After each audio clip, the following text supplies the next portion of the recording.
All right, so this is part 2 of solving example 9.4 of the textbook. We talked about how we can write the equations. We talked about the constants, the rate constants, the volume, flow rate, and initial concentration. So in this video, I'm going to be talking about how we can write the objective function as well as the constraint to solve for the reaction rates. For the concentration of the products in the reactions.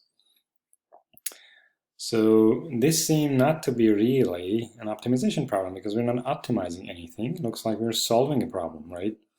So this could be confusing for you that, so what are we really optimizing? There's nothing about optimization. And that is true, there's nothing to optimize here, but we can pretend that this is an optimization problem. And the way to pretend this is the following. Let's say we're going to start with some guess value. Let's say I'm going to guess this to be exactly like initial concentration. 1 here,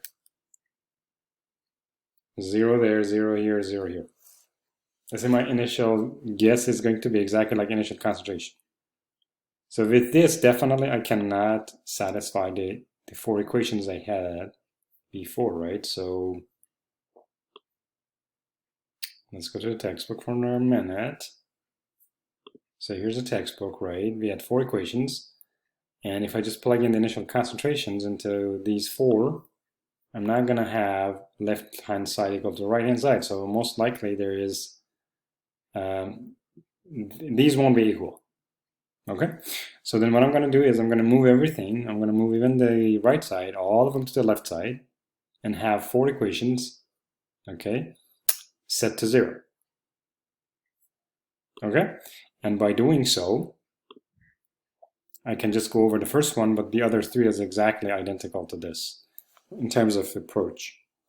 So let's say if I move all of the right-hand side of the first equation to the left-hand side, then it's going to be or maybe I can move, I think this is easier. We move the left-hand side to the right-hand side. This is one term, but if you do the other way around, it's like 1, 2, maybe 2, 3, and 4 terms. So it's easier to move the left side to the right side or subtract CA from both sides here, CB from both sides, CC from both sides, and CD from both sides. So let's look at the first one. If you subtract CA from both sides, then the left side is 0. And then the right-hand side is going to be minus CA. So here's minus CA, B12, right? So this is CA. It's going to be minus B12 plus V time, well, V over Q. So here's V, which is B5. And then divide by Q, which is B6, right?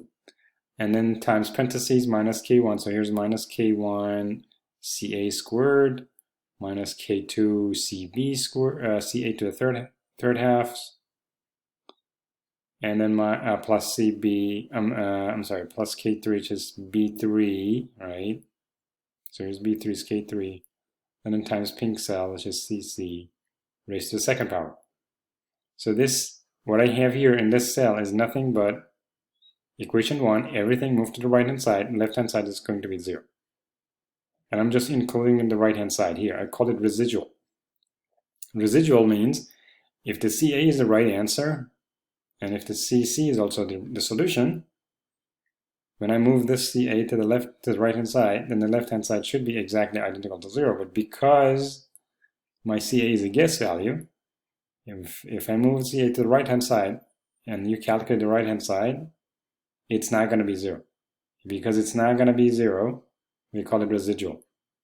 And it's not 0 because CA and CC are not the solutions. If they were a solution, then you will get 0. Since they are not, you will not get 0. And as a result, the right-hand side is going to be something more or less than 0, depending on the sign. We call it residual. So this is the residual you get from equation 1 if we use the initial guess.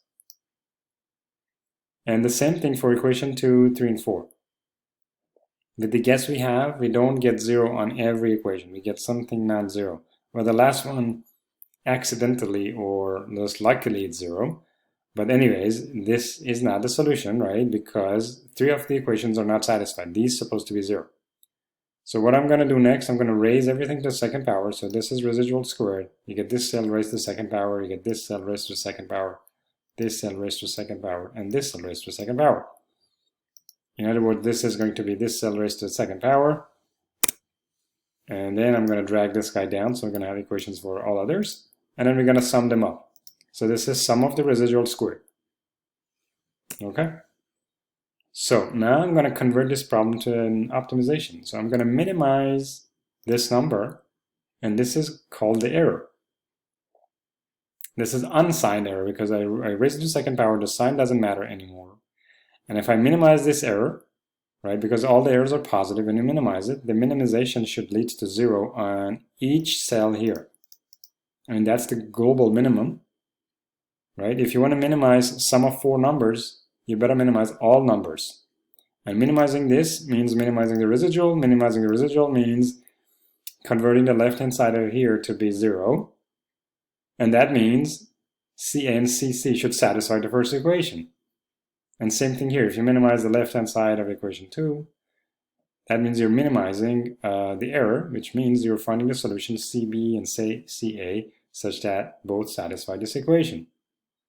So minimization on the error on each equation means basically we're solving the problem. But this time we're looking at optimization, which leads to the solution of the system if you think of it as like root finding. Okay? So anyways, I'm going to minimize this and subject to non-negativity constraints. That's it. I don't have any other constraint. So let's go ahead and solve this. I'm going to go to solver. So here's my solver. You see there's no constraint here. And I'm minimizing this cell, right? This D16. So it's a minimization. And the variables I'm changing are basically these variables. So from B12 to B15. So here's B12 to B15. They're non-negative. So I check this out. It's nonlinear optimization. I put some time in there. Let's say 100 seconds and 100 iterations. Okay. And there's no constraint here. So just to let you know, this is a bit different from what we did before. Now we're going to hit solve. And you see that these values changed. So these values changed. We found a solution using the solver and the residual almost 0. So 10 to the minus 10 is almost 0 in Excel. So that means you're satisfying all 4 equations and the total error is about 10 to the minus 10, which is almost 0. So we're going to keep the solution. And there you go. So this is the steady state concentration for these 4 reactions solving completely nonlinear. Okay, these are nonlinear set of equations. Okay, so I hope this is useful. Maybe the last example I'm going to look at today is the next example, which is about nonlinear regression. Okay, so we're going to look at example 9.5. There's a reaction A to B, and this is the reaction equation. There's a differential equation governing this reaction A to B. So this says dCA dt, because Ca is going down, it's going to be minus Kca. Initial concentration is given. And so then what I'm going to do next is, because this is just one variable, we can easily solve this analytically. So we move this guy to the, we're going to, so we're going to multiply both sides by dt and then divide by Ca. We get this equation. So this is dCA over Ca times minus kdt, right? Okay, after doing so, if you go back to your calculus, high school calculus, and integrate both sides, this is going to be the integration. Well, the integration of this is going to be the log of Ca. The integration of this is going to be minus kt. And you know that every integration comes with a constant. So here's plus constant. Okay, what is initial concentration? At T0, we have 1. So just put T0 here. Concentration should be 1 here. So you find the constant to be 0 as well. So the final solution is going to be this. Okay? So now let's say you have some experimental data points where time and Ca are given, like this. So let's say you've done 6 experiments to measure the rate constant K from the experiment. So what you do is let's say you do 5 experiments or 6 experiments, and in every experiment you measure how much time elapsed, you measure the temperature, and then you measure the concentration after this time. Okay, so basically I have the time and I have the concentration. Using 6 experimental points, I want to go ahead and fit this curve. I'm going to fit this curve to my experimental points and find the rate constant. I mean, that's what you usually do in the lab to measure the rate constant of any reaction. You do a few experiments, you perhaps do a fit, you find a line, and from there you back calculate what the slope is. So we're going to see how we can really find the rate constant. Okay, so now we're going to make this problem a bit more complicated. We also assume that the rate constant K is also a function of temperature, like this. There's a parameter C1 exponential of minus C2 over temperature.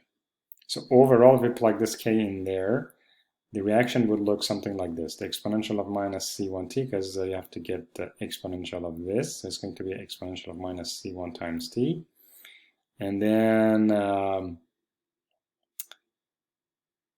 then you also have the exponential of minus C2 over t, because that's what the K is. You just plug it in there. Okay, so I think there's a typo here. This should be exponential of minus C1t, and then times this. So I think this parenthesis is misplaced. So this should be after this. So this parenthesis should go after this one. Anyways,